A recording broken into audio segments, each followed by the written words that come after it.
بسم الله الرحمن الرحيم.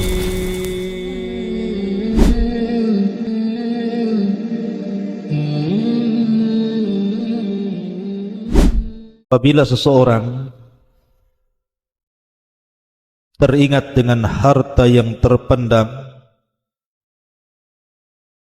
pasti seseorang akan terpikir dengan korun. Pertanyaannya, lalu di mana harta korun itu berada?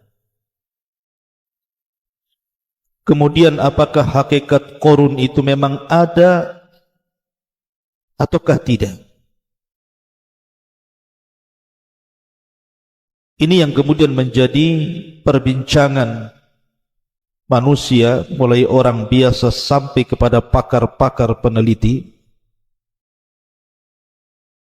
Juga para ulama membicarakan tentang ini. Siapa korun? Dan kenapa namanya begitu diabadikan dalam Al-Quranul Karim? Dan bukan hanya dalam Al-Quran, tapi juga dalam Taurat, Injil dan kitab-kitab muqaddasah lain. Ma'asyiral muslimin yang dimuliakan Allah Subhanahu wa taala, sebelum saya bicara tentang di mana letak harta korun itu, maka kita akan menjelaskan sedikit tentang biografi siapa korun. Walaupun ini sering saya sudah ulang-ulang di beberapa kajian kita ketika membahas qasasul Quran. Ma'asyiral muslimin yang dimuliakan Allah Subhanahu wa taala, Qarun ini namanya Qarun ibn Yashur ibn Qahith. Dan Qahith ini adalah ayah daripada Imran, dan Imran adalah ayah daripada Musa. Musa ibn Imran ibn Qahith. Artinya Qarun dengan Nabi Allah Musa alaihi salatu wassalam itu ada kekerabatan. Dia satu di antara anak paman-paman Nabi Musa alaihi salatu wassalam, nasabnya berjumpa di Qahith.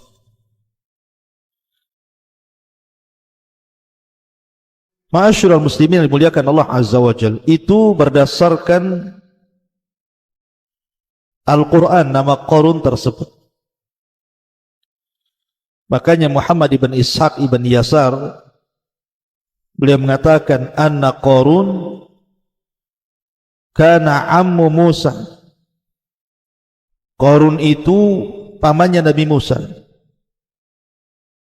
Tetapi kata Ibnu Jarir, wa aktsaru ahli ilmi, kebanyakan ahli ilmi, ala annahu kana ibnu ammi. Dia bukan paman Nabi Musa, tetapi anak dari paman Nabi Musa. Dan itu yang banyak dikuatkan para ulama, seperti riwayat daripada Abdullah ibn Abbas radhiyallahu anhuma, ketika beliau mentafsirkan inna Qaruna kana min qaumi Musa, sesungguhnya Qarun itu adalah bagian dari kaumnya Nabi Musa. Berkata Ibnu Abbas, kana ibnu ammi, karena Qarun itu anak paman Nabi Musa. Dan itu senada dengan yang dikuatkan oleh para mufassirin seperti Qatadah, Malik ibn Dinar, Ibn Jurayz dan yang lainnya. Ini berdasarkan Islam. Akan tapi kalau kita melihat pada perjanjian lama, maksudnya Taurat, maka Qarun itu namanya Qurah. Qurah ibn Yashar ibnu Qahat ibnu Lawi min abna'i ammi Musa wa Harun. Jadi Taurat memberi nama Qarun itu adalah Qurah ibn Yashar putra Qahat, putra Lawi, dan Lawi termasuk anak-anak paman daripada Musa dan Harun. Menurut versi orang-orang Taurat, orang-orang Yahudi dalam kitab Tauratnya, bahwa Qarun ataupun Qurah ini salah satu daripada ru'asa Bani Israel, pemimpin-pemimpin Bani Israel. Dan ada juga yang mengatakan bahwa Qurah ini memang orang kaya, karena ketika itu ada orang-orang yang sangat memusuhi Nabi Musa alaihi salatu wassalam. Salah satunya adalah Qurah ini, karena melihat bahwa Musa dan Harun itu orang miskin. Kenapa pula kemudian diturunkan kepadanya kenabian? Harusnya kenabian itu diberikan kepada orang-orang kaya semisalnya. Kenapa diberikan kepada Nabi Musa dan Harun? Dari situlah maka kemudian hasadlah Qurah ini. Akhirnya kemudian membawa teman-temannya datang kepada Nabi Musa alaihi salatu wassalam dan mengejeknya. Maka Musa pun kemudian marah. Akhirnya kemudian Musa pun mengatakan kepada Qurah alias Qarun dan juga kawan-kawannya seperti Dasar, Abira, Aun bin Farid dan yang lain yang disebutkan dalam kitab-kitab itu. Kata Musa, karena kalian sudah lancang kepadaku, maka tunggulah azab akan menimpa kalian. Maka di hari ketika azab itu akan ditimpakan kepada Qurah ini, maka Allah memerintahkan Musa untuk membawa orang-orang yang beriman menjauh dari istananya. Maka disitulah kemudian wa khasafna bihi wa bidarihil ardh. Allah tenggelamkan istananya seorang-orang yang dalam tanah. Itu versi Taurat.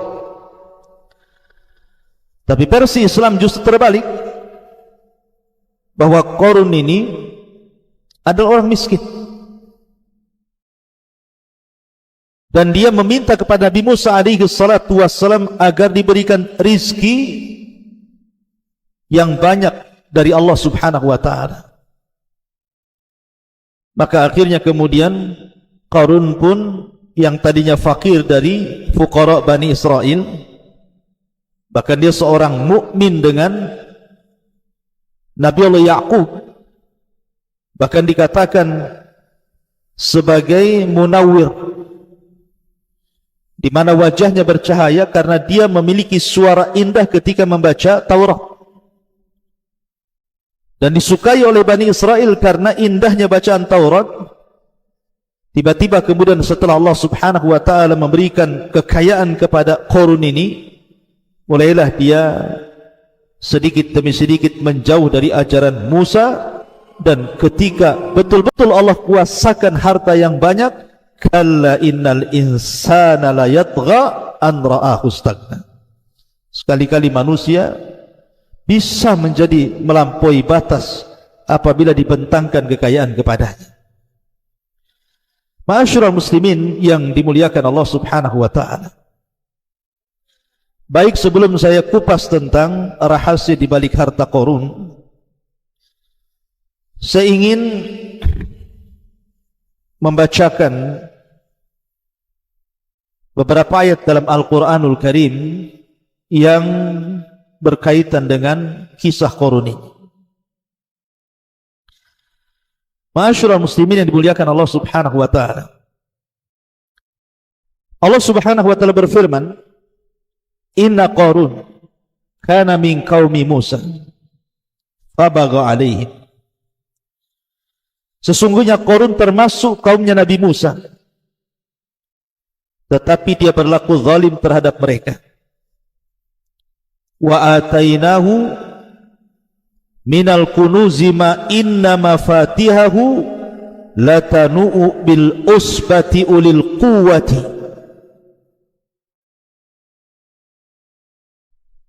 Dan kami telah anugerahkan kepada Qarun pembendaharaan harta yang kunci-kuncinya sungguh berat, dipikul oleh sejumlah orang-orang yang kuat, yang dikatakan oleh sebagian ahli tafsir bahwa kunci-kunci itu, maksudnya kunci-kunci yang dibawa oleh orang-orang kuat dari anak-anak buah Qarun ini, jadi kuncinya saja dibopong oleh orang banyak, saking besarnya. Itu baru cerita kuncinya, belum gudangnya. Maksudnya kuncinya saja sudah sebesar itu, belum gudangnya. Makanya kemudian Qarun ini merasa bangga karena banyaknya harta yang dimilikinya, terutama emas yang dikumpulkannya. Ma'asyiral muslimin yang dimuliakan Allah Azza wa Jalla. Kemudian Allah Subhanahu wa taala katakan dalam ayat selanjutnya, "Idz qala lahu qaumuhu la tafrah innallaha la yuhibbul farihin." Ketika kaumnya berkata kepadanya, maksudnya orang-orang yang berakal, mengingatkan Qarun ini, janganlah engkau berlaga sombong. Sungguh Allah tidak menyukai orang-orang yang membanggakan diri. Wabtaghi fima atakallahu daral akhirah wala tansa nasibaka minad dunya. Dan carilah pahala negeri akhirat dengan apa yang telah Allah anugerahkan kepadamu. Wa ahsin kama ahsanallahu ilaik. Tetapi janganlah kamu lupakan bagianmu di dunia dan berbuat baiklah kepada orang lain sebagaimana Allah telah berbuat baik kepadamu. Ilaika wala tabghil fasada fil ardi innallaha la yuhibbul mufsidin. Dan janganlah kamu berbuat kerusakan di bumi, sungguh Allah tidak menyukai orang-orang yang melakukan kerusakan. Artinya Qarun ini sudah dinasihati oleh orang-orang yang berakal, jangan sombong. Allah tidak suka orang sombong. Carilah dengan kekayaanmu itu negeri akhirat, dan jangan lupakan dari sebagian urusan dunia. Berbuat baiklah sebagaimana Allah telah berbuat baik kepadamu, dan jangan melakukan kerusakan di permukaan bumi. Allah tidak suka dengan orang-orang yang merusak. Jadi indah sekali nasihat ini kepada Qarun. Tapi Qarun ini justru merasa sombong dan mengatakan, qala innama utituhu ala ilmin indi. Subhanallah. Qarun berkata, sesungguhnya aku diberi harta ini semata-mata karena ilmu yang ada padaku. Sebagian para ulama mengatakan, sebenarnya Qarun jadi kaya itu dari mana kekayaan? Kenapa kemudian Qarun ini dibicarakan umat satu dunia, Yahudinya, Nasraninya, Islamnya, semua berbicara tentang harta Qarun, tentang kekayaan Qarun. Kok bisa Qarun itu jadi kaya raya? Ada yang mengatakan bahwa asal kekayaan Qarun itu karena Qarun itu menguasai Ismul A'zam, nama-nama Allah Subhanahu wa ta'ala yang sangat agung. Seperti dalam nama Asmaul Husna dalam Islam itu kan ada Asmaul A'zam. Ada yang mengatakan Al-Hayyu, Al-Qayyum, ada yang mengatakan Allah. Pokoknya disembunyikan mana satu dari 99 nama ini. Nah, Qarun ini menguasai betul Asmaul A'zam ini, sehingga Asmaul A'zam itu maksudnya kalau orang berdoa pasti dikabulkan.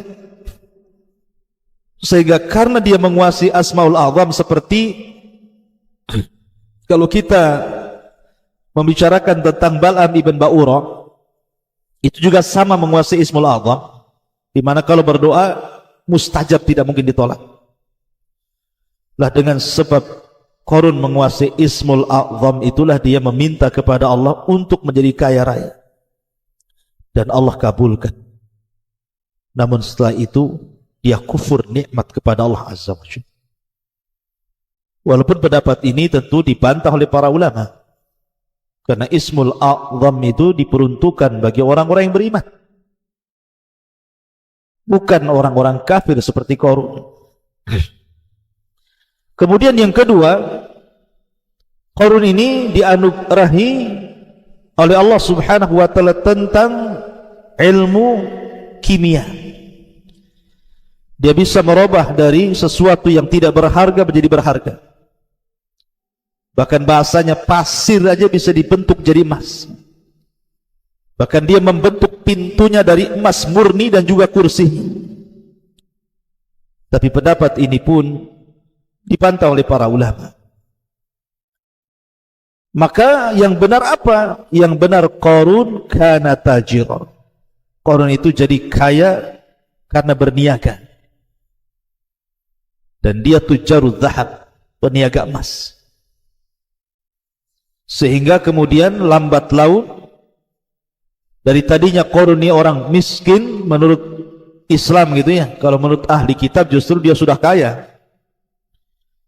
Tetapi kemudian dengan kesibukan berdagang, akhirnya kemudian dia berhasil menjadi orang kaya raya. Dia pun togok melampaui batas, wa takabbara, kemudian sombong kepada Allah Azza wa Jalla. Akhirnya Allah murka kepada Qarun. Jadi itu hasil kekayaan Qarun itu dari tajir. Ma'asyiral muslimin yang dimuliakan Allah Subhanahu wa taala. Kemudian Qarun pun mengatakan, dengan bangganya dia mengatakan, innama utituhu ala ilmin indi. Kemudian Allah katakan, awalam ya'lam anna Allah qad ahlaka min qablihi minal qurun man huwa ashaddu minhu quwatan wa aktsaru jam'a wa la yus'al an dzunubihimul mujrimun.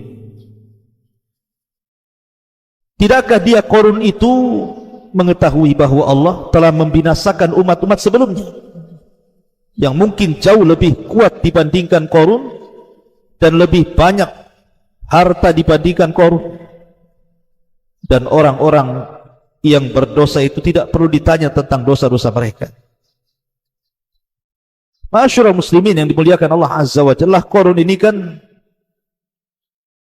sangat kaya, suka menggunakan pakaian-pakaian yang syuhrah, yang megah, ingin menunjukkan bahwa dia orang kaya.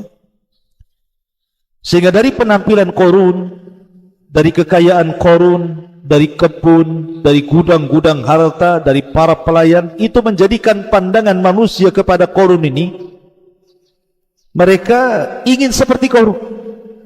Jadi orang-orang fuqara wal masakin apabila memandang Qarun ini, berangan-angan kapan saya ingin seperti Qarun ini. Makanya Allah mengatakan, falam fakharaja ala qaumihi fi zinatihi qala alladhina yuriduna alhayata ad-dunya ya laita lana mithla ma utiya Qarun innahu ladu haddin azim. Maka keluarlah dia Qarun kepada kaumnya dengan kemegahannya. Orang-orang yang menginginkan kehidupan dunia berkata, mudah-mudahan kita mempunyai harta kekayaan seperti yang diberikan Qarun. Lihat, sungguh dia benar-benar mempunyai keberuntungan yang besar. Kadang orang menyangka bahwa kemuliaan itu ada pada harta. Mereka salah. Kadang kemuliaan itu ada pada pangkat jabatan ataupun kedudukan. Terkadang kemuliaan itu ada pada anak-anak yang sukses ataupun kesehatan. Salah. Memang itu semua bisa menyumbang kebahagiaan, tapi bukan segalanya. Lihat Allah katakan, wa khassafna bihi wa bidarihi al-ard. Kami tenggelamkan dan Qarun dan harta-hartanya. Lihat Namrud dibunuh oleh satu ekor nyamuk. Lihat Fir'aun ditenggelamkan di Laut Merah. Lihat Al-Walid ibn Mughirah, Allah ancam dengan masuknya dia ke neraka Saqar.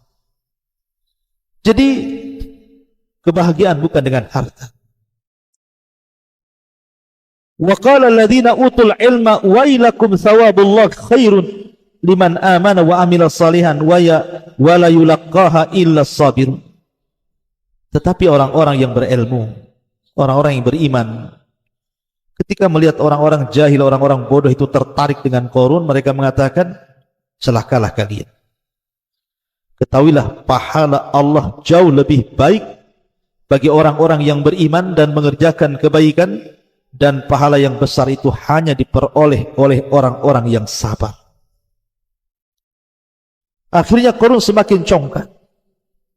Mulailah dia takabur dengan hartanya. Ketika datang Nabi Musa alaihi salatu wassalam meminta zakat, karena zakat itu syariat, bukan hanya syariat Islam saja, sebelumnya juga sudah ada syariat zakat. Bahkan rukun Islam itu berlaku kepada semua para nabi dan rasul. Syahadat, salat, zakat, puasa, haji, semua ada. Tapi Qarun bakhil. Dia tidak pernah mensyukuri hartanya. Bahkan yang ada kemudian dia membuat fitnah kepada Nabi Musa. Di fitnahnya Nabi Musa alaihi salatu wassalam bahwa dia telah menghamili seorang wanita pelacur. Tiba-tiba ketika dihadirkan wanita itu dan memandang wajah Nabi Musa, dia pun mengaku bahwa dia disuruh Qarun dengan imbalan harta yang banyak. Maka dari sini Allah subhanahu wa ta'ala murka kepada Qarun. Allah katakan, فَخَسَفْنَا بِهِ وَبِدَارِهِ الْأَرْضَ فَمَا كَانَ لَهُ مِنْ فِئَةٍ يَنْصُرُونَهُ مِنْ دُونِ اللَّهِ وَمَا كَانَ مِنَ الْمُنْتَصِرِينَ. Maka kami benamkan Qarun bersama rumahnya ke dalam bumi.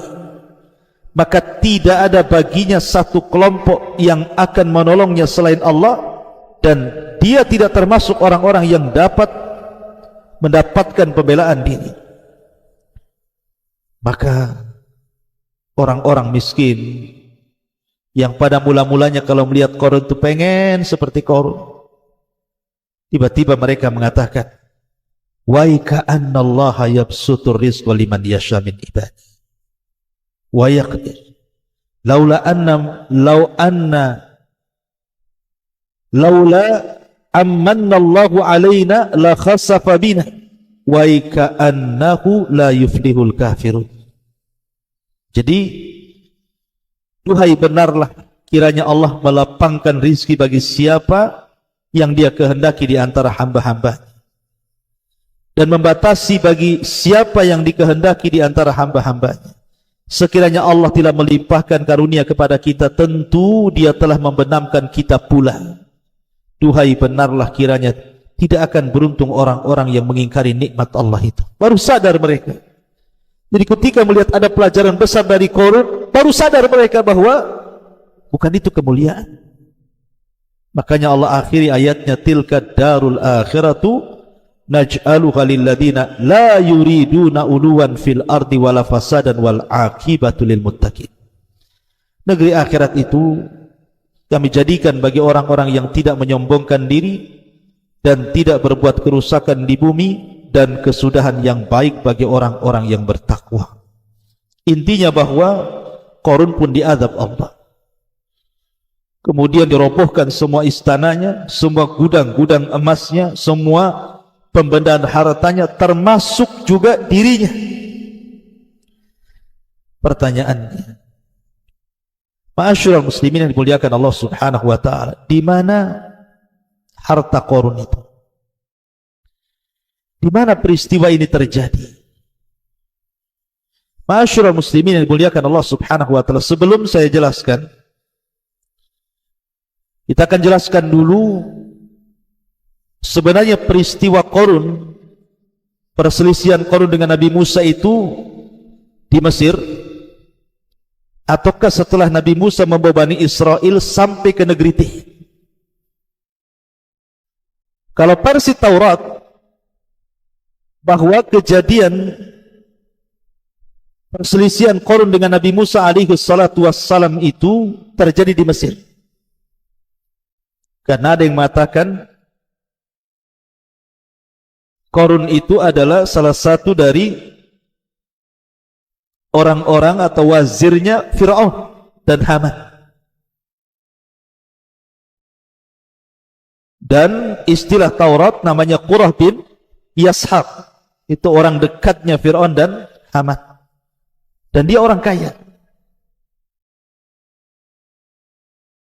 Adapun versi Islam, bahwa kejadian Qarun dengan Nabi Musa itu setelah hijrahnya kaum muslimin dari Mesir menuju Palestina.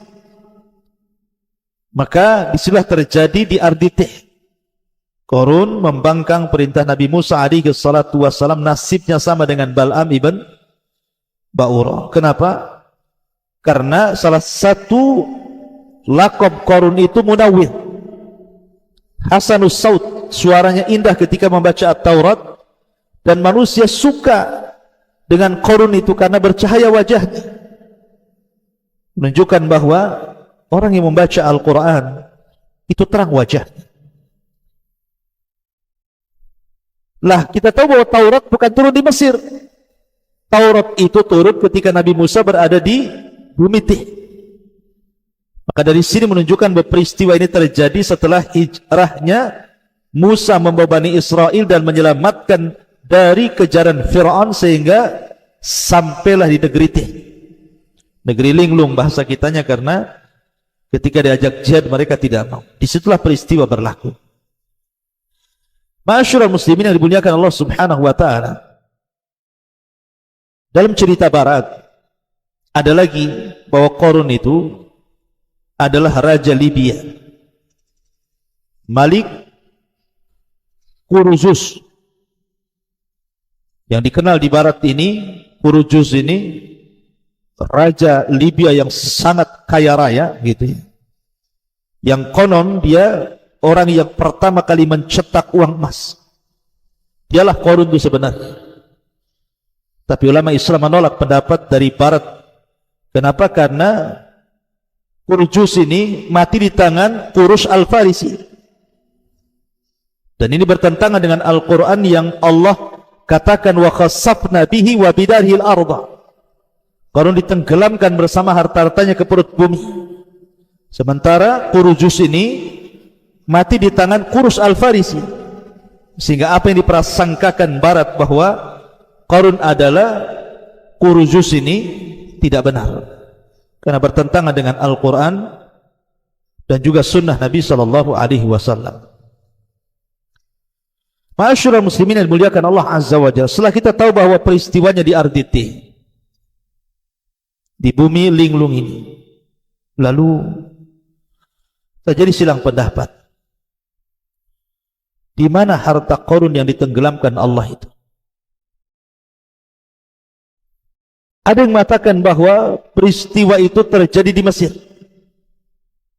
terjadi di Kairo, di Mesir sana, di tempat yang disebut Al-Fayyum.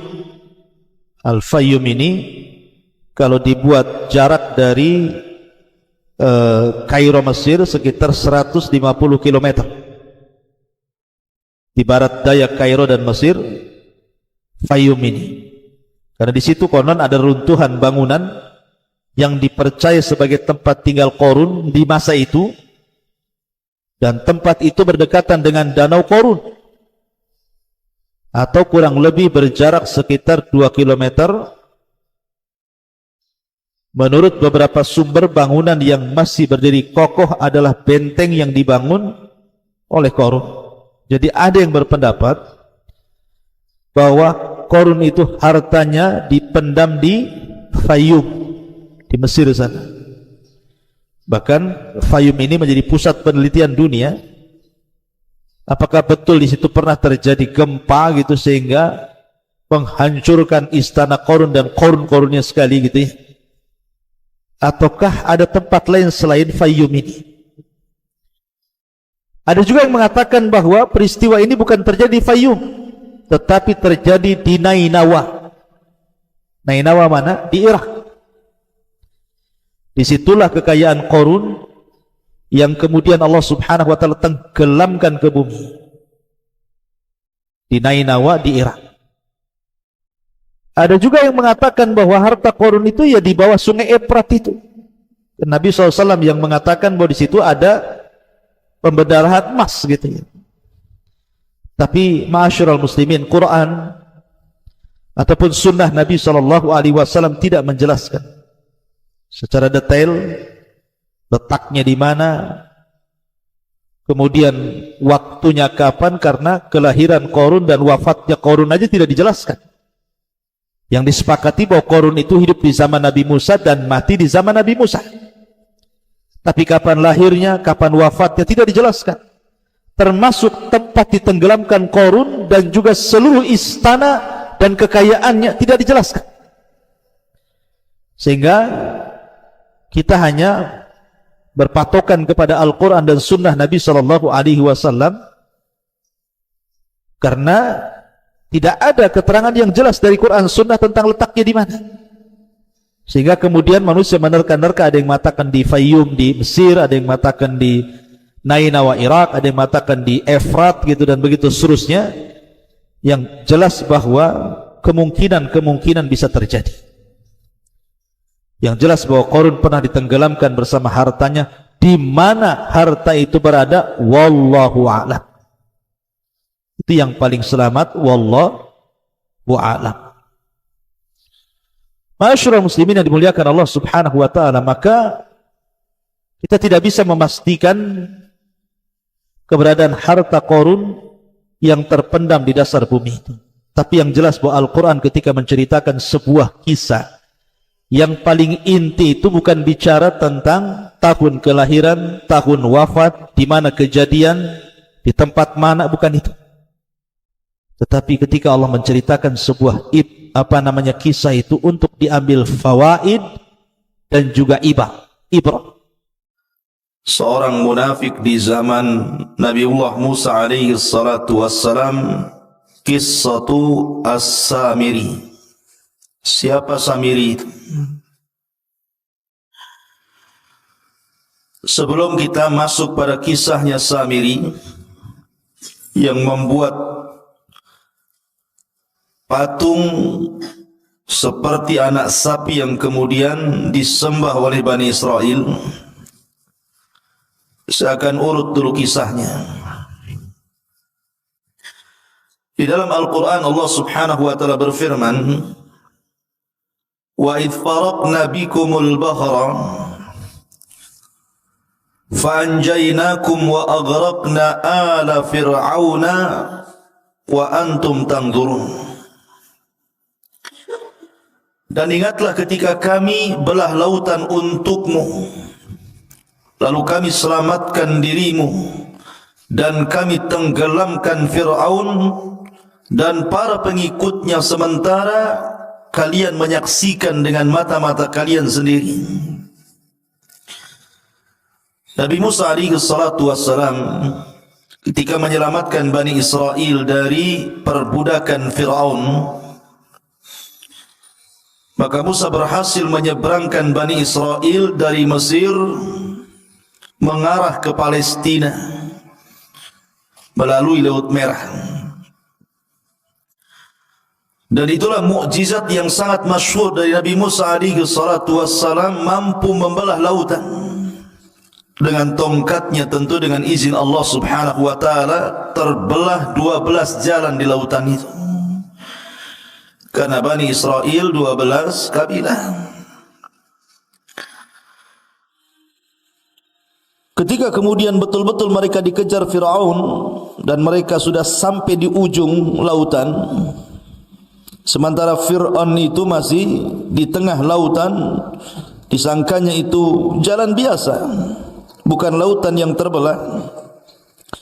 Ketika betul-betul Fir'aun dan pasukannya di tengah-tengah lautan, maka Musa alaihi salatu wassalam ketika itu berada di sampingnya malaikat Jibril yang membentuk seperti manusia, menggunakan pakaian putih, kuda putih, serba putih. Maka kata Jibril, tunggu dulu, biar betul-betul dia sampai di tengah dan semua pasukannya juga sampai di tengah. Baru ketika betul-betul ada di tengah, kata Jibril, sekaranglah kau pukulkan tongkatmu itu. Maka Musa memukulkan tongkat, tiba-tiba lautan menyatu, maka Fir'aun pun ditenggelamkan Allah Subhanahu wa ta'ala di Laut Merah ini. Dan Allah abadikan jasadnya. Artinya ditemukan jasadnya, kemudian jasadnya Fir'aun sampai hari ini menjadi pelajaran, dan kisah itu kisah beneran.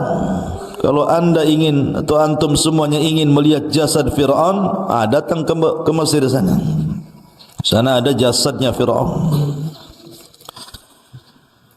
Lah, intinya bahwa Bani Israel diselamatkan, ini nikmat Allah Azza wa Jalla, diselamatkan dari kematian. Ma'asyiral muslimin yang dimuliakan Allah Azza wa Jalla, setelah itu berangkatlah Bani Israel dibawa oleh Nabi Musa alaihi salatu wassalam menuju arah Palestina. Di tengah jalan rupanya mereka melewati sebuah perkampungan yang kampungnya itu nyembah berhala, sementara mereka sudah mentauhidkan Allah Azza wa Jalla, menyembah berhala. Tiba-tiba kemudian salah satu dari kaumnya Bani Israel ini mengatakan kepada Musa, "Ya Musa, ij'al lana ilahan kama lahum alihah." Wahai Musa, jadikanlah untuk kami banyak Tuhan lah, masa satu Tuhan saja? Maka Musa heran, sudah diberikan hidayah, menyaksikan ditenggelamkan Fir'aun, menyaksikan mukjizat yang banyak dari Musa, sudah mentauhidkan Allah, mau kufur. Makanya Musa alaihi salatu wassalam mengatakan, innakum qaumun tajhalun, kalian ini kaum yang bodoh, sudah diberikan hidayah tauhid mau sesat pula. Akhirnya Musa pun marah kepada Bani Israel. Ketika Nabi Musa alaihi salatu wassalam sudah berada betul-betul di perbatasan, tinggal masuk saja ke Palestina itu, sudah sampai di padang pasir yang mendekati Palestina. Rupanya tidak bisa masuk ke Palestina. Kenapa demikian? Karena memang bumi yang disucikan itu di Palestina itu sudah dikuasai orang lain,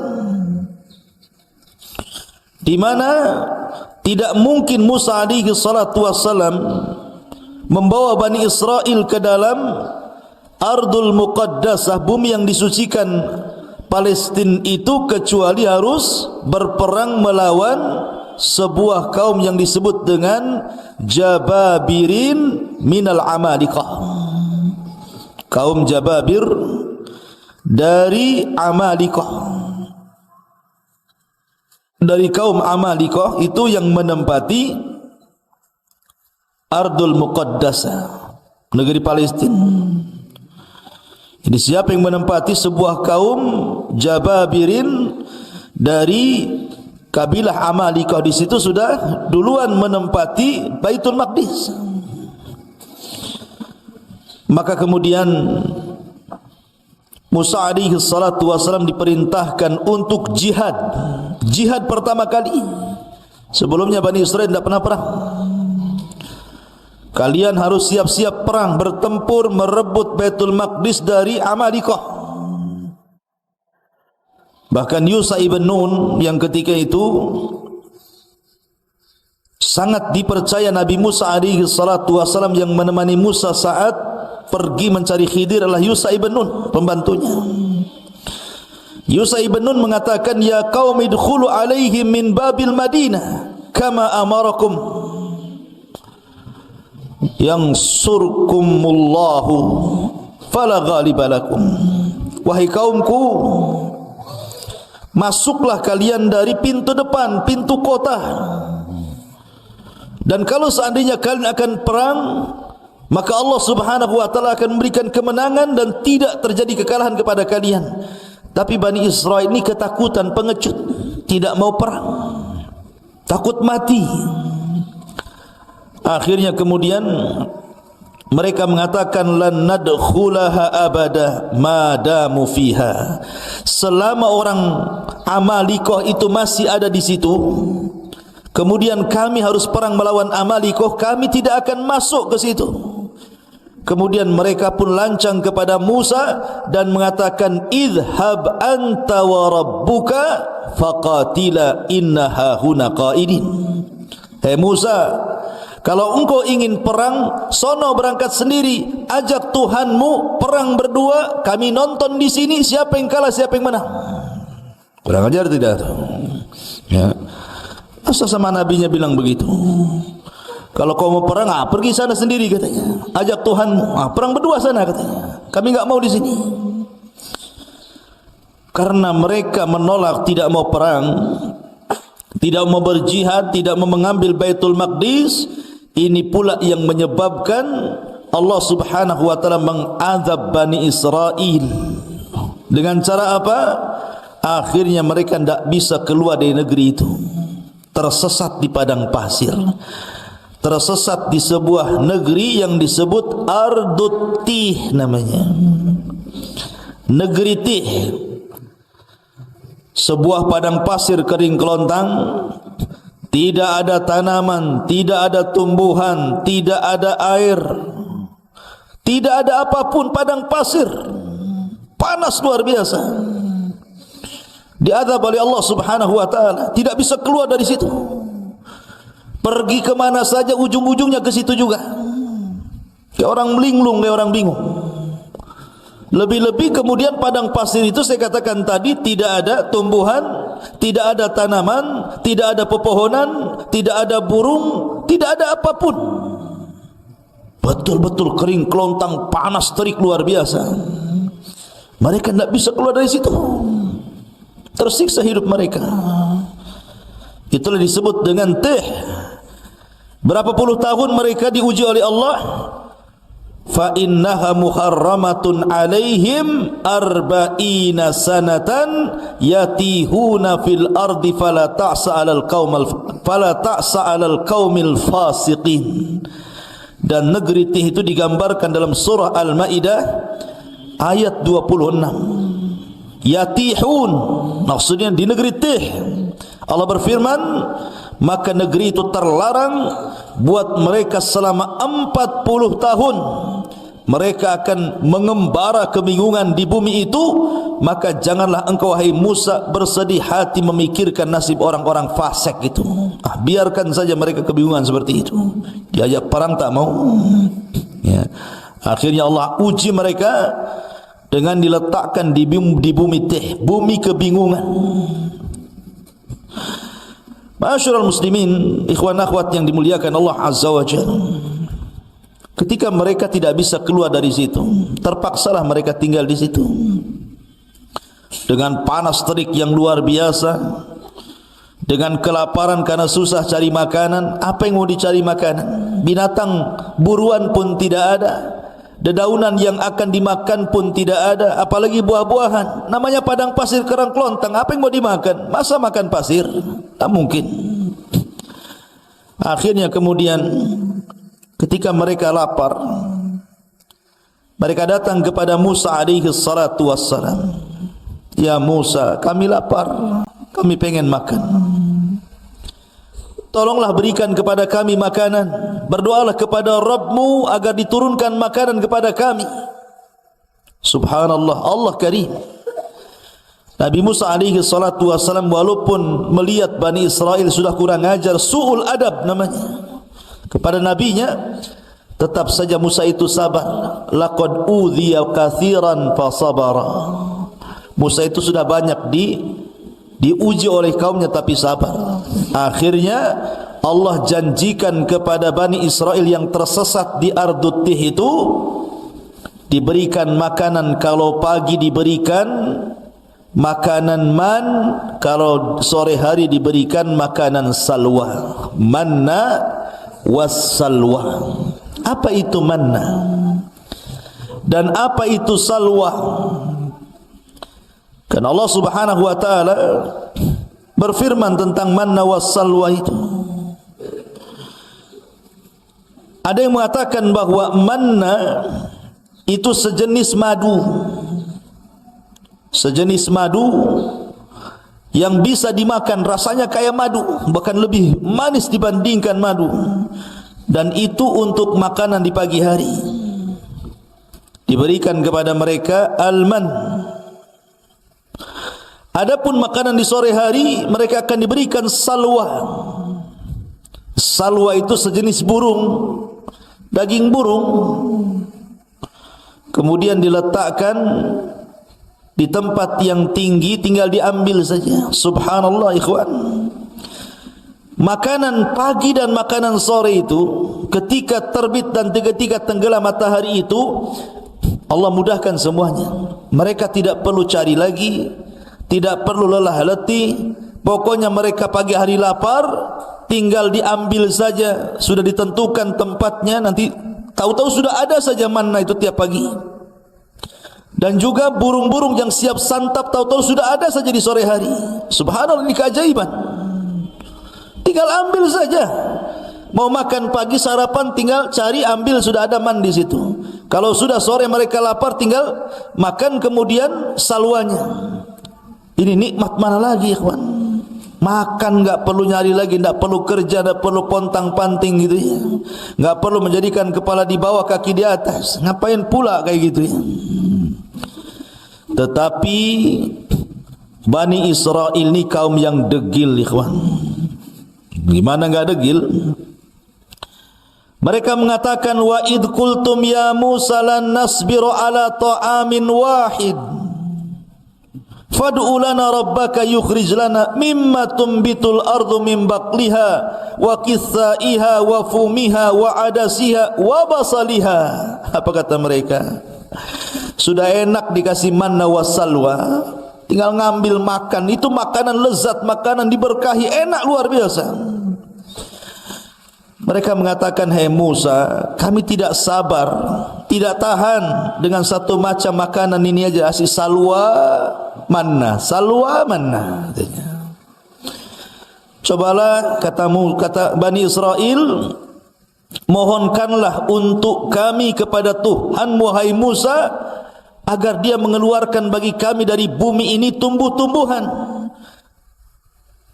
yaitu sayur-sayuran, ketimun, bawang putih, kacang adas, bawang merah. Cobalah yang lain, yang seperti ini. Maunya itu bawang-bawang, sayur-sayur, sayur bayam, sayur kangkung, bayam duri kan itu. Maunya itu yang gitulah. Manna wasal maka kami bosan katanya.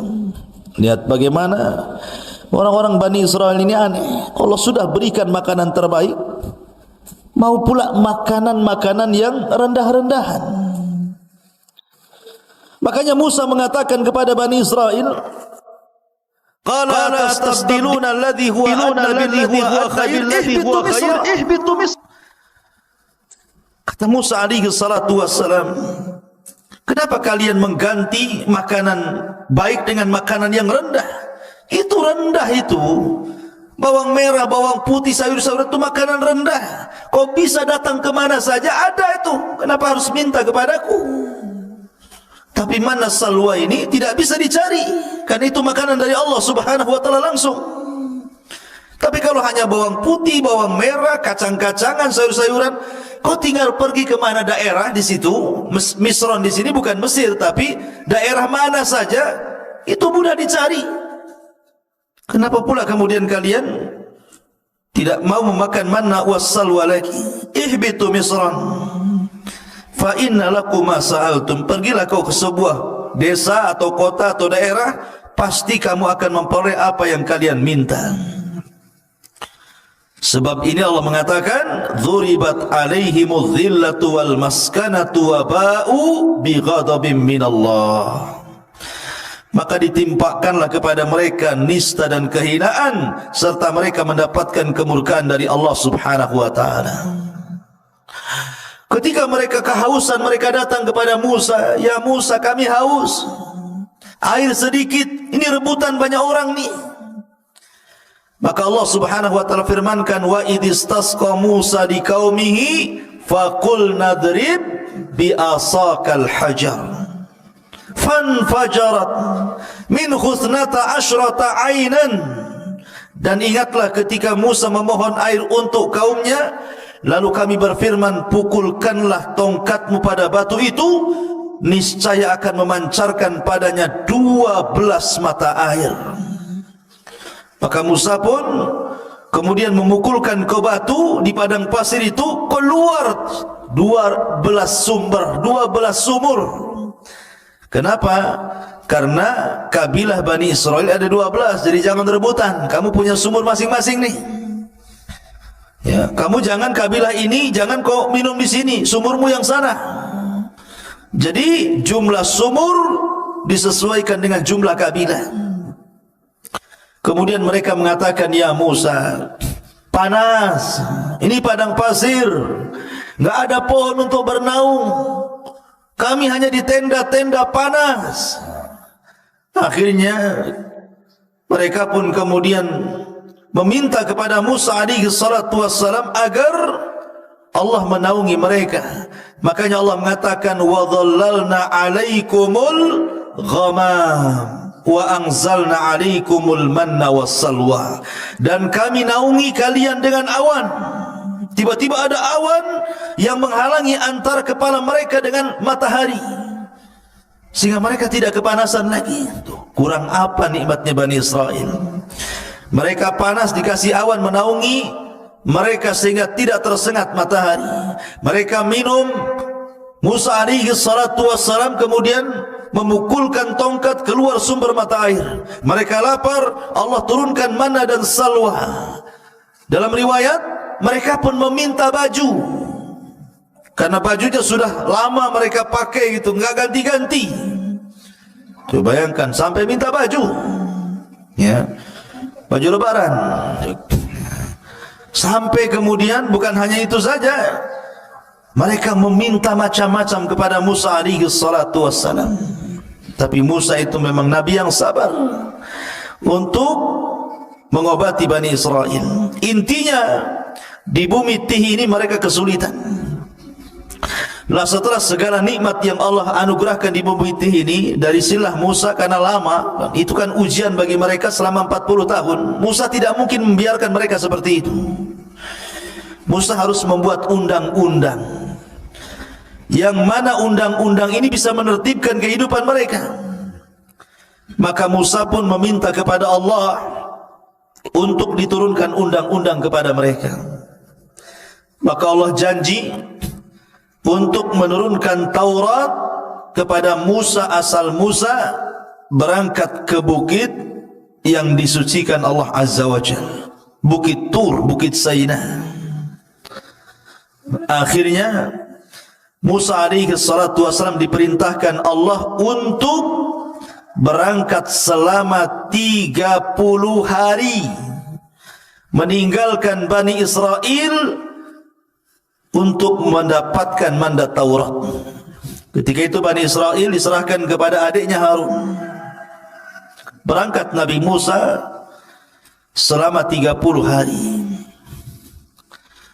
Ma'asyiral muslimin ikhwan akhwat yang dimuliakan Allah Subhanahu wa taala. Maka selama 30 hari itu Nabi Musa berpuasa. Ada yang mengatakan 30 hari berpuasa itu bertepatan dengan bulan Dzulqa'dah. Satu bulan, bulan Dzulqa'dah, Nabi Musa berpuasa.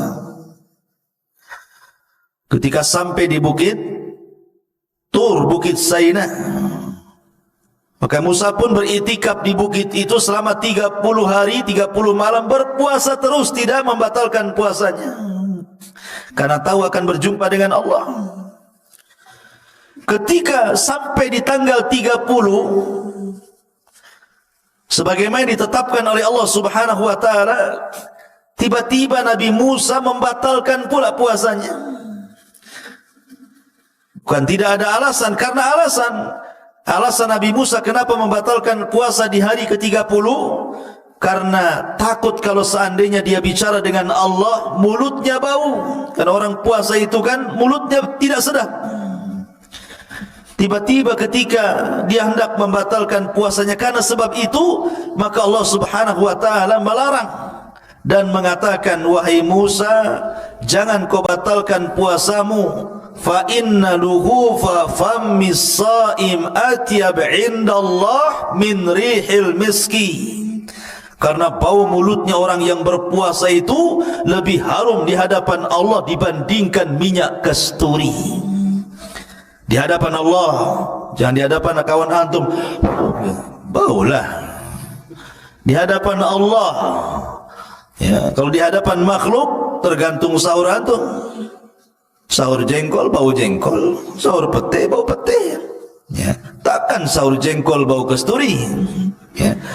Maksudnya di hadapan Allah lebih harum dibandingkan minyak kasturi. Akhirnya Musa pun diperintahkan Allah Azza wa Jal untuk menambah lagi 10 hari. Untuk menambah 10 hari. Maka genap Musa di Bukit Tur Sina itu berapa hari? 40 malam 40 hari. 40 malam 40 hari Nabi Musa alaihi salatu wassalam berada di Bukit Tur untuk mendapatkan mandat Taurat. Makanya Allah Subhanahu wa taala berfirman mengenai hal ini, tentang masalah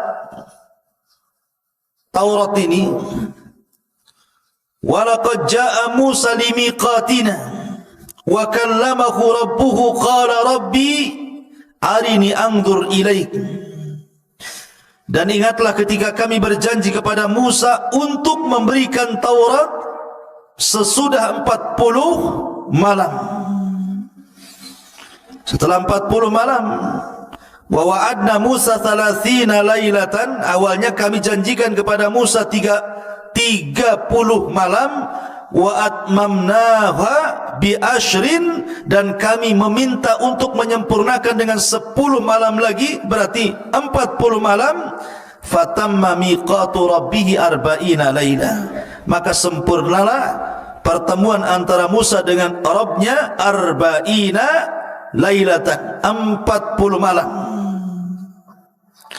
Maksudnya gini, yang 30 itu bulan Dzulqa'dah, yang 10 itu bulan Dzulhijjah.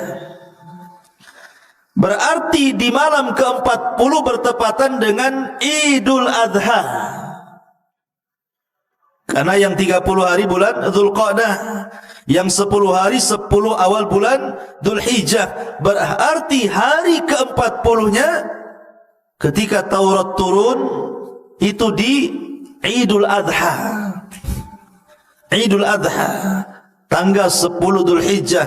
Dan di sini pula Allah menyempurnakan Islam dengan menurunkan surat Al-Maidah, Al-yawma akmaltu lakum dinakum wa atmamtu alaikum ni'mati wa raditu lakumul Islam madina. Pada hari ini kusempurnakan agamaku Islam, kusempurnakan nikmatku Islam, dan kuridhai Islam sebagai agama kalian. Maka setelah mendapatkan Taurat, tiba-tiba Musa alaihi salatu wassalam berkeinginan untuk ingin menatap Rabbnya, ingin melihat Rabbnya kayak apa yang selama ini selalu bicara di balik tabir, dan tabirnya Allah adalah cahaya. Pengen tahu kayak apa bentuknya, kayak apa wajahnya. Akhirnya Musa mengatakan, Rabbi arini anzur ilaik, ya Rabb, bisakah kau tampakkan dirimu kepadaku biar aku bisa melihatnya. Maka Allah Subhanahu wa taala mengatakan, lan tarani walakin dur ilal jabal fa in istaqarra makana fa sawfa tarani. Falamma tajalla rabbuhu lil jabali ja'alahu dakka wa kana Musa sa'iqa wa kharra Musa sa'iqa falamma afaqa qala subhanak tubtu ilaika wa ana awwalul mu'minin.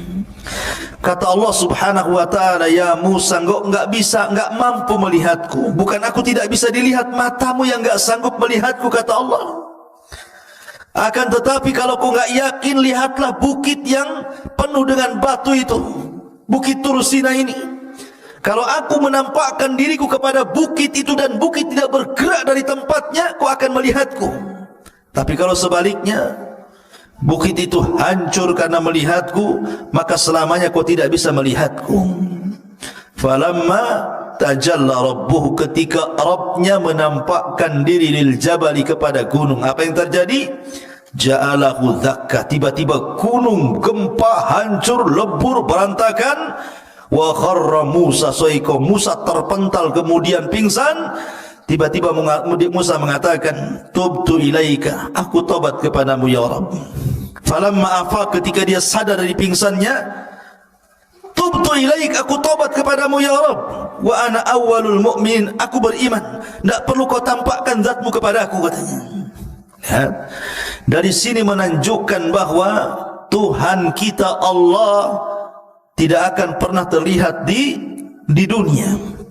Kalau ada orang mimpi ketemu Allah, dustakan kemimpiannya. Oh, semalam saya bermimpi. Ya, ada apa? Ketemu Allah, dusta kau. Itu aja. Karena dulu ada di Batam ini, orang ngaku-ngaku bisa melihat Allah di air yang dalam baskom. Jadi ada ajaran sesat di Batam dulu. Kalau anda ingin melihat Allah, bayar 500.000. Masuk ke kamar, di situ ada baskom diisi air, entah komat kamit waswasnya apa gitu kan. Kemudian suruh dilihat, kau lihat situ. Nanti kau akan melihat Allah di situ, katanya. Ya, sampai anjing mencret pun nengok gitu, mana bisa? Nggak mungkin dilihat Allah itu. Ya, nengok aja air, nggak mungkin ada Allah. Allah tidak bisa dilihat. Jangan lagi kita. Nabi Musa alaihi salatu wassalam saja minta ditampakkan, Allah tidak sanggup. Gunung saja bisa hancur. Kalau seandainya Allah tampak dalam genangan itu, bisa hancur wajah kalian kan itu, terbakar. Kalau sampai tabir Allah buka dari zatnya, terbakar syubhatul ardh, satu bumi bisa terbakar, ikhwan. Cemana pula kemudian sok-sokan bisa melihat Allah, penipu. Ya, ma'asyiral muslimin yang dimuliakan Allah azza wa jalla. Lah akhirnya kemudian Musa pun sebelum pulang diberitahu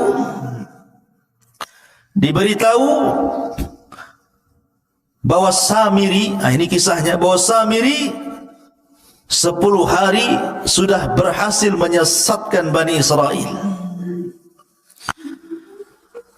Allah Subhanahu wa taala mengatakan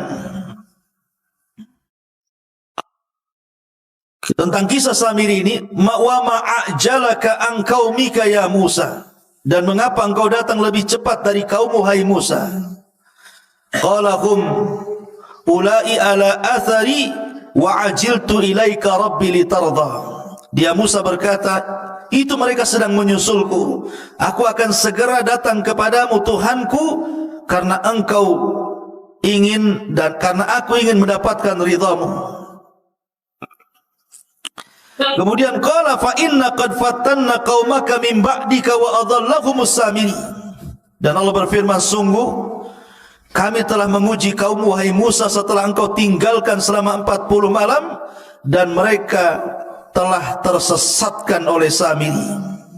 Jadi begini, ketika Musa berangkat meninggalkan Bani Israel berapa hari tadi? 30 hari. Kemudian disempurnakan 10 hari menjadi 40 hari.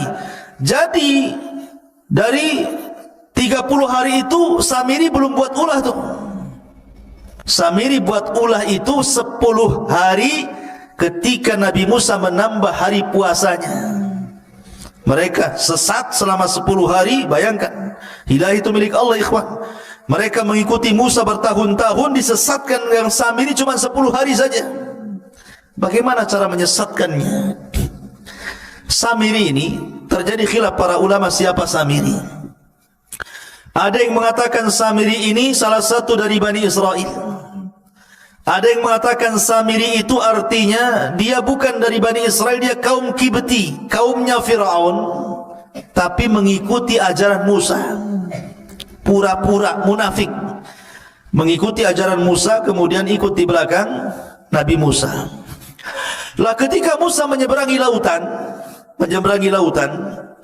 ini Bani Israel ini, mereka berat membawa emas-emas orang-orangnya Fir'aun. Jadi ada sebagian emas-emas itu diambil dari tetangga-tetangga mereka waktu di Mesir. Ada yang pinjam uang mereka kan berupa dinar emas gitu ya. Ada yang kemudian pinjam Ada yang kemudian bekerja dapat gaji duluan belum, kerjanya belum selesai. Pokoknya banyak, intinya bahwa itu emas-emas itu tidak boleh dibawa karena bukan hak mereka. Maka mereka bertanya kepada Nabi Musa, bagaimana dengan emas-emas kami wahai Musa? Apakah ini halal untuk kami? Kata Musa, tidak halal. Emas-emas itu harus kalian buang di lautan ini. Jadi ketika mereka berjalan di lautan itu yang sudah jadi jalan, dibuanglah emas-emas itu sampai ke pinggir sana. Lah Samiri melihat ada buang emas banyak-banyak. Oh, ini emas banyak, kenapa pula dibuang-buang katanya.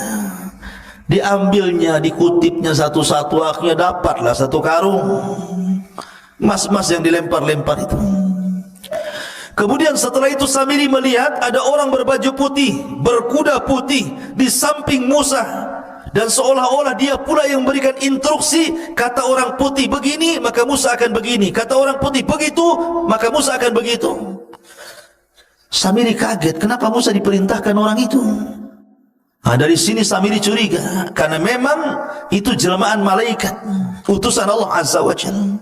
Diperhatikan terus orang ini. Kemudian diperhatikan kudanya. Dan apabila kuda itu melangkah, bekas langkahnya itu, bekas pijakannya itu, tanahnya diambil sama dia. Diambil kemudian ditaruh di kresek di bawah. Ya. Jadi ketika Nabi Musa alaihi salatu wasallam berangkat meninggalkan Bani Israel, kemudian digantikan oleh Nabi Allah Harun alaihi salatu wasallam, maka mulailah berulah Samiri selama 10 hari ini. Emas yang tadi dikutip itu oleh Samiri kemudian dibakar, kemudian dicetak, kemudian jadilah anak sapi, patung anak sapi yang membentuk Samiri. Kenapa anak sapi? Karena orang-orang Mesir itu menjadikan sapi itu Tuhan. Makanya orang-orang India sampai hari ini ada orang yang nyembah sapi itu.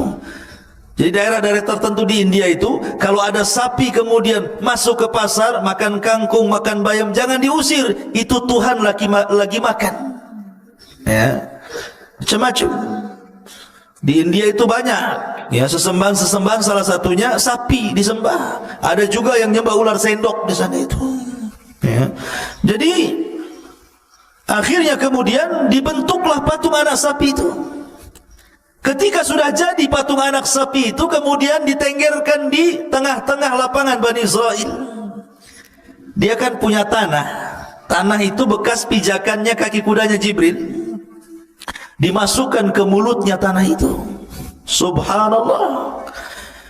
Keajaiban, tiba-tiba patung anak sapi yang terbuat dari emas itu hidup pula. Makanya Allah mengatakan lahu khuwar, hidup, tapi tidak sempurna, hanya mengeluarkan suara. Gimana suara sapi? Pi gitu. Bukan. Ya. Jadi keluar suara sapi. Lah, Bani Israel ini kaget, kok bisa patung terbuat dari emas berbentuk anak sapi diingatkan kepada sembahan orang-orang Mesir tiba-tiba hidup. Karena sebagian Bani Israel masih kurang mantap imannya. Kata Samiri kepada Bani Israel, lihat, ini Tuhan kita. Anak sapi ini Tuhan kita. Buktinya dia bisa bicara katanya. Mereka mengatakan, lalu Nabi Musa siapa? Dan kemana? Bukankah dia ingin membuktikan ketuhanannya? Kata Samiri, Musa salah. Yang benar ini Tuhannya, bukan apa yang didakwahkan Musa. Lihat, Musa salah tempat, jauh-jauh ke Bukit Tur untuk mencari Tuhannya, padahal Tuhannya ada di sini katanya. Ini Tuhannya anak sapi ini. Dari situlah akhirnya ada yang mengatakan 70.000 sekian gitu, Bani Israel pun murtad. 10 hari menyembah patung anak sapi. Ya, sebagian mereka murtad dan sebagian mereka bertahan. Ah, ini enggak percaya, kami harus tanya dulu Musa, apakah ini Tuhan atau bukan? Yang sebagian lagi tetap mengatakan bukan Tuhan. Jadi manusia ketika itu terbagi menjadi 3. Ada yang tetap di atas tauhid, tidak mau menyembah patung anak sapinya yang dibuat oleh Samiri. Yang satu justru ada yang langsung menuhankan patung anak sapinya Samiri. Kemudian yang ketiga masih nunggu, masih ragu-ragu. Tunggu, tanya dulu, nunggu Musa datanglah. Kalau memang kata Musa ini Tuhan kami sembah, kalau enggak. Akhirnya kemudian Musa sudah diberitahu sama Allah bahwa kaumnya sudah disesatkan Samiri. Udah marah, pengen balik saja Musa itu. Masalahnya Musa tidak mau menyalahkan Bani Israel, tapi mau menyalahkan abangnya Harun. Ngapain saja Harun itu? Masa baru ditinggal 40 hari sudah murtad? Akhirnya pertama kali dia marah kepada Harun. Datanglah Musa dari safarnya membawa papan Taurat. Faraja'a Musa ila qaumihi ghadbanan asifan. Qala ya qaumi alam ya'idukum rabbukum wa'dan hasanan. Afa atala alaikul ahdu am aradtum an yahilla alaikum ghadab min rabbikum fakhlaftum maw'idi. Musa pun mengatakan, kemudian Musa kembali kepada kaumnya dengan marah, bersedih hati. Musa berkata, wahai kaumku, bukankah Tuhanmu telah menjanjikan kepadamu sebuah janji yang baik? Apakah terlalu lama masa perjanjian itu bagi kalian? Atau kalian hendak agar kemurkaan Tuhan menimpa kalian? Mengapa kalian melanggar perjanjian denganku? Kemudian mereka mengatakan, qalu ma akhlafna maw'idaka bimal kina walakin hammalna auzaran min zinatil qaumi faqadafnaha fakadzalika alqas Samiri. Mereka mengatakan, kami tidak melanggar perjanjian wahai Musa dengan kemauan kami sendiri, tetapi kami harus membawa beban berat dari perhiasan kaum Fir'aun. Kemudian kami lemparkan ke dalam api itu, dan demikian pula Samiri melemparkannya. Maka datanglah Musa kepada siapa? Kepada Harun. Ketika sampai saja depan Harun, langsung dijambak janggutnya, ditari kepalanya. Gini nih, gitu, tahu kan? Jadi dijambak rambutnya, ditari janggutnya, begitu. Musa itu Harun abangnya, kakaknya, saking marahnya. Pegang kepala, pegang jenggot, ditarik ke depan. Apa katanya Musa alaihi salatu wassalam kepada Harun? Mereka mengatakan, kenapa kau sesatkan Bani Israel, kata Musa. Maka Harun ini kan orangnya lembut, beda dengan Musa. Makanya Bani Israel tidak takut dengan Harun, hanya takut dengan Musa. Makanya Harun mengatakan, ya ibna la ta'khud bi lihyati wala bi ra'si inni khashitu an taqula farraqtu baina bani Israil wa lam tarkub qawli. Harun mengatakan, wahai putra ibuku, maksudnya Musa, janganlah engkau pegang janggutku, jangan pula kau pegang kepalaku, lepaskan. Aku sungguh khawatir engkau akan berkata kepadaku, engkau telah memecah belah Bani Israel dan engkau tidak memelihara amanahku. Artinya aku sudah berusaha menarik mereka ke dalam tauhid, tapi mereka ngeyel, degil. Macam mana harus aku lakukan? Mereka hanya takut kepadamu dan tidak takut kepadaku. Akhirnya ketika datang Samiri, Samiri pula menyesatkannya. Maka akhirnya dilepaslah Harun, kemudian mencari Samiri. Datangkan Samiri kepadaku.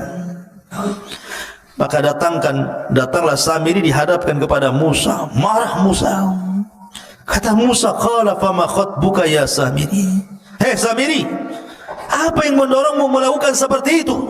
Kenapa kau sesatkan Bani Israel?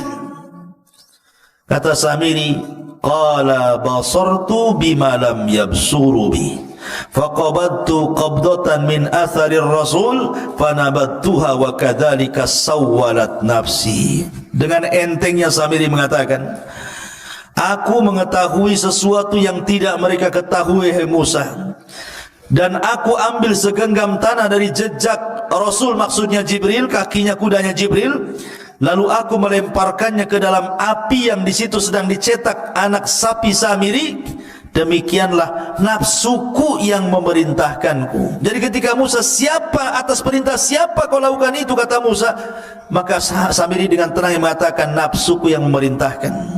Subhanallah, dengan entengnya. Akhirnya kemudian Musa pun marah. Maka sebagai hukumannya, Nabi Musa alaihi salatu wasallam berdoa kepada Allah agar Samiri tidak boleh mendatangi manusia, dan manusia tidak mungkin mendatangi Samiri. Dia akan hidup sendiri selamanya. Ya, itu sebagai hukumannya, akan hidup sendiri. Manusia tidak bisa bicara, dia pun tidak bisa bicara dengan manusia. Tetapi memang Al-Quran dan Sunnah tidak menjelaskan kematiannya, karena Samiri habis diusir oleh Musa dan tidak diperkenankan untuk hidup di zaman di lingkungan Bani Israel. Sehingga ada yang menyangka bahwa Samiri adalah Dajjal di akhir zaman. Tapi kita katakan Dajjal bukan Samiri, dan Samiri bukan Dajjal. Dajjal lain orangnya, Samiri pun lain orangnya. Ya. Intinya bahwa Nabi Musa alaihissalam kemudian mengadab Samiri dengan cara berdoa kepada Allah agar dia tidak bisa ditemui manusia dan dia tidak bisa menemui manusia, sendiri hidupnya. Kemudian melihat Nabi Musa marah, maka mereka disuruh bertobat. Bani Israel yang menyembah patung anak sapi itu suruh tobat. Tiba-tiba kemudian diilhamkan kepada mereka untuk mengucapkan la illam yarhamna rabbuna wa yaghfir lana lanakunanna minal khasirin. Kalau Rabb kami tidak merahmati kami dan tidak mengampuni dosa-dosa kami, kami termasuk orang rugi. Terus itu yang dibicarakan oleh orang-orang yang menyembah patung itu. Masalahnya Musa mengatakan, aku datang sudah bawa papan Taurat ini, dan isi papan ini kalau sampai ada orang musyrik seperti kalian, hukumannya adalah saling bunuh-bunuhan. Kalian harus pulang, ambil bawa pisau dapur, tusuk-tusuk kalian, saling tusuk di antara kalian, saling bunuh di antara kalian. Itu tobatnya.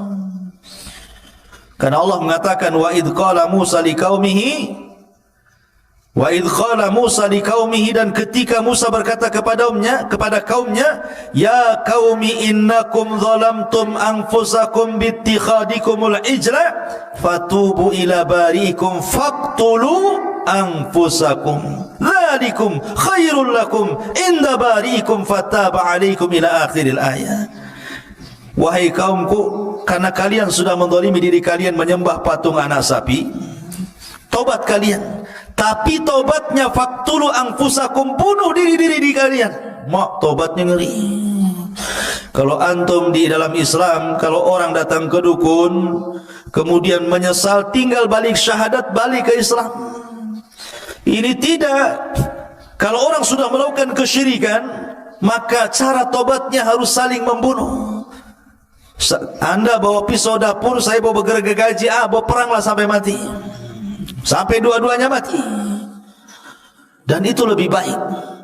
Sebab kalau mereka menolak untuk saling membunuh, mereka pun akan mati juga.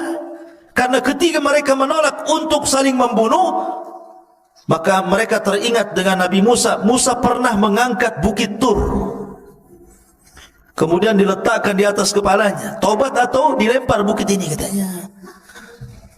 Kalau tidak tobat, mati juga kena gunung. Kalau tobat, mati juga, sama-sama mati. Masalahnya kalau tobat mati, mati syahid. Tapi kalau mati kena lempar gunung, mati sangit namanya. Enggak syahid kan itu, karena kena azab ya. Akhirnya mereka perang saling bunuh-bunuhan, dan itu lebih baik bagi mereka. Matilah hampir 7.000 Bani Israel gara-gara menyembah patung anak Samiri ini. Lihat jahatnya Samiri, munafik, menyesatkan. Akhirnya kemudian Nabi Musa pun setelah kasus Samiri ini tetap masih tidak bisa keluar dari Ardut Tih itu, maka Allah Subhanahu wa taala takdirkan Musa pun meninggal. Tapi sebelumnya Harun meninggal, baru kemudian Musa. Bagaimana Harun meninggal? Dikatakan oleh ahli tafsir, jadi suatu ketika Nabi Musa dan Harun ini naik ke atas bukit, meninggalkan Bani Israel karena lelah gitu kan, ingin santai berdua saja, naik ke atas bukit. Tiba-tiba di atas bukit itu melihat ada pohon. Ada pohon di situ. Kemudian tiba-tiba Harun alaihi salatu wassalam mengatakan, "Ya Musa, inni uhibbu an anama ala hadas sarir." Dan di bawah pohon itu kayak ada tikar. Ada tikar, sudah ada tikar, ada pohon, ada tikar. Kata Harun, "Ya Musa, kayaknya saya ingin tidur di sini." Kata Nabi Musa, "Nam alaih, silakan tidur." Tapi kemudian Harun mengatakan, "Inni akhafu ayyati rabbi, ayyati rabbu hadzal bait fayaghdhabu alayya." Tapi aku takut wahai Musa, kalau seandainya aku tidur di sini, tiba-tiba Rabb pemilik rumah ini kemudian datang dan murka kepadaku. Kata Musa, "La tarhab, jangan takut. Aku akan melindungi dirimu. Tidur saja." Kata Harun mengatakan, "Ya Musa, kau juga tidurlah di sini di sampingku." Di sampingku. Jadi kalau ada apa-apa kau bertanggung jawab. Akhirnya kemudian Nabi Harun tidur, Musa pura-pura tidur. Rupanya Allah subhanahu wa ta'ala mengirim malakul maut. Ketika tidur itulah Harun dicabut nyawanya, kemudian diangkat ke langit dengan tikar-tikarnya sekali. Itu dalam sebuah riwayat yang dikatakan oleh Imam As-Sudi. Tapi dalam riwayat yang lain, riwayat Ali bin Abi Thalib radhiyallahu an, intinya ketika Harun dan Musa meninggalkan Bani Israel, tiba-tiba kemudian Allah mengurung malakul maut. Kemudian malakul maut ini mencabut nyawa Harun. Kemudian akhirnya malaikat ini membawa jasadnya, kemudian menguburkannya entah di mana, tidak ada yang tahu. Musa pun sedih, kemudian kembali menemui Bani Israel. Harusnya saat kesedihan ini dihibur, malah dituduh pula dia yang membunuh Nabi Harun. Ya bayangkan, Bani Israel marah kepada Musa, "Kau bunuh Harun," dia katanya. Karena Harun itu nabi yang dicintai Bani Israel, orangnya lembut, maka dicintai, disukai Bani Israel. Kalau Musa itu orangnya keras, ditakuti Bani Israel. Jadi ketika berdua jalan ke bukit, kau pulang sendirian, tiba-tiba Harun tidak ada. Akhirnya mereka marah kepada Musa, "Aqaltalta Haruna ya Musa, kenapa kau bunuh Harun wahai Musa?" Kata Musa, "Saya tidak bunuh Harun, dia meninggal." Akhirnya Musa pun berdoa kepada Allah agar dibuktikan jasadnya bahwa dia tidak membunuhnya. Akhirnya kemudian jasadnya diperlihatkan kepada Bani Israel. Baru Bani Israel yakin bahwa Musa tidak membunuh Harun. Memang sudah ajalnya. Dan setelah kemudian Harun meninggal dunia, giliran Musa. Tapi kisah meninggalnya Nabi Musa ini unik masalahnya.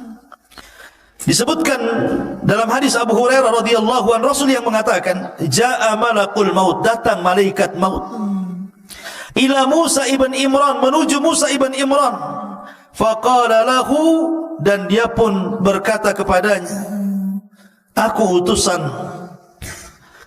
utusan Rabbmu, dan engkau sudah saatnya harus meninggal wahai Musa. Marah Musa kepada malakul maut. Falattama Musa alaihi salatu wassalam aina malakil mauti fafaqa'aha. Tiba-tiba Musa menampar wajah malaikat maut, keluar kedua matanya. Coba malaikat maut ditampar sama Musa sampai keluar kedua matanya. Dia bilang, "Kau mau nyawut nyawaku ya?" Tampar akhirnya. Dia tidak tahu kalau itu betul-betul malakul maut, utusan Allah masalahnya. Hadis ini sahih. Maka akhirnya kemudian dikembalikan lagi kedua matanya, kemudian pergi lagi, terbang lagi menemui Allah Azza wa Jal, dan mengatakan, "Ya Rabb, Musa tidak mau dicabut, malah aku pula ditampar dia," katanya. Maka akhirnya Allah mengatakan, "Sudah, berangkat lagi kau Musa, aku yang utus engkau. Katakan kepada Musa, saatnya dia meninggal.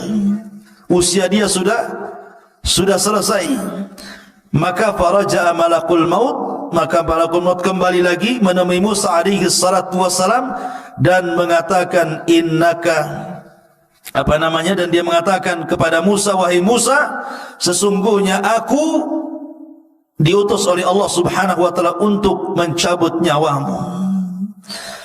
Akhirnya kemudian Musa pun karena ini tahu perintah Allah Subhanahu wa taala, maka dicabutlah nyawa Musa alaihi salatu wassalam, sementara Musa berada di negeri linglung, negeri Tih, tidak bisa keluar dari situ.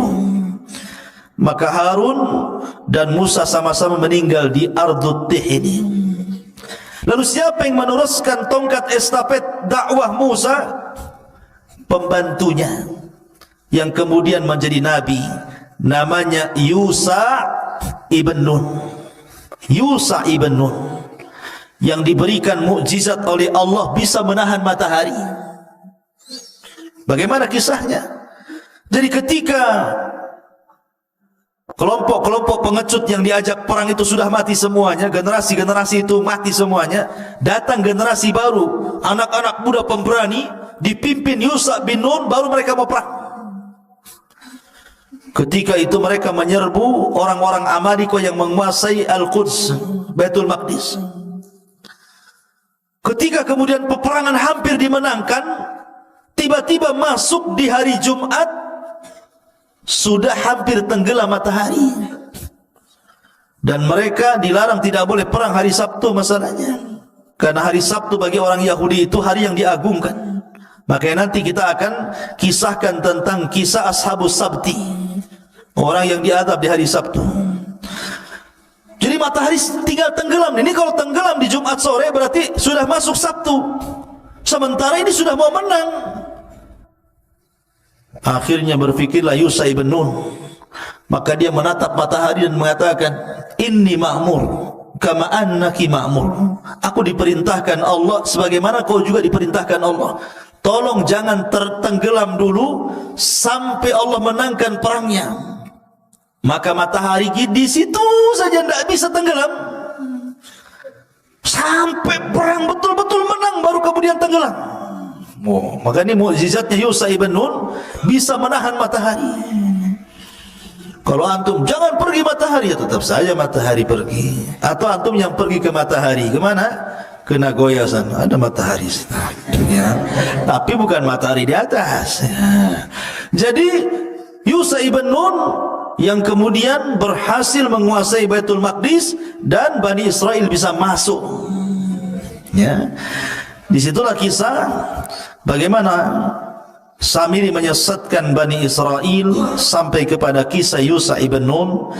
Dan kisahnya panjang tentang masalah Bani Israel, karena nanti ada masa-masa yang disebut dengan Ahdul Qudha, ada masa-masa yang disebut dengan Ahdul Mulukul Awal, ada namanya Ahdul Mulukul Thani, dan begitu seterusnya. Seperti Ahdul Qudha itu setelah wafatnya Yusha ibn Nun, maka Bani Israel terpecah menjadi beberapa kabilah tuh ya.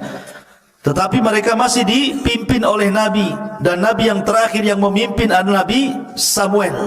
Itu Nabi yang terakhir memimpin. Tapi karena Bani Israel pusing, bosan dipimpin para Nabi, akhirnya kemudian minta dipimpin raja.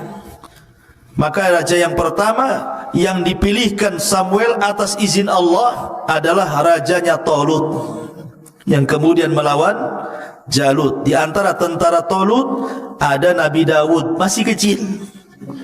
Ketika melawan Jalut, Jalut ini kan orangnya besar, tentaranya banyak. Talut ini orangnya kecil tapi kuat, tentaranya sedikit. Hanya 314 orang sisa dari sekian ribu melawan ribuan tentara Jalut. Ketika sebelum perang, di masa itu kan ada sistem mubarazah. Orang kalau sebelum perang zaman dulu itu adu tanding dulu, mana jagoanmu, nih jagoan gua. Kemudian bertarung sampai mati. Akhirnya Jalut sendiri yang maju dan mengatakan, siapa yang bisa mengalahkan saya? Tentara Talut tidak ada yang berani. Siapa yang berani sama Jalut? Rupanya Nabi Daud pula yang masih kecil dari sekian pasukan, dialah pasukan yang paling kecil, yang paling muda. Berani pula Daud ini. Daud ini orang miskin, kerjanya mengembala kambing, biasa ngelempar anjing dengan batu. Jadi kalau dia lempar anjing dengan batu itu sampai mati anjing itu dilempar batu, dan selalu tidak meleset. Ya, dan kalau ada anjing lempar antum sini. Jadi ketika kemudian dia maju melawan Jalut, ini batu sudah ada beberapa di tangannya nih. Ketika betul-betul berhadapan, tidak berkulat Daud, dilempar aja batu kepalanya, pecah kepalanya, mati itu Jalut tuh. Ketika mati Jalut, dilempar batu kerikil sama Nabi Daud, maka pasukan Talut merasa bangga akhirnya karena pimpinannya dah mati. Tunggang langgang, menanglah pasukan Talut. Dinikahkanlah Daud dengan putrinya. Ketika Talut meninggal, maka dialah yang jadi raja. Kemudian Daud meninggal dunia, kemudian diwariskan kepada Sulaiman. Dia pula yang jadi raja. Lah, inilah raja dan raja plus nabi. Itu cuma dua di Bani Israel, Nabi Daud dan juga Sulaiman. Dia raja plus nabi. Sulaiman juga raja plus nabi. Tapi setelah Sulaiman sudah kacau. Sudah lain lagi, banyak perselisihan Bani Israel yang akhirnya kemudian dihinakan Allah sampai dijajah oleh bangsa-bangsa. Terakhir mereka kemudian dibantai oleh tentara Bukhtun Nasr sampai diperbudak kembali sama seperti di zaman Fir'aun.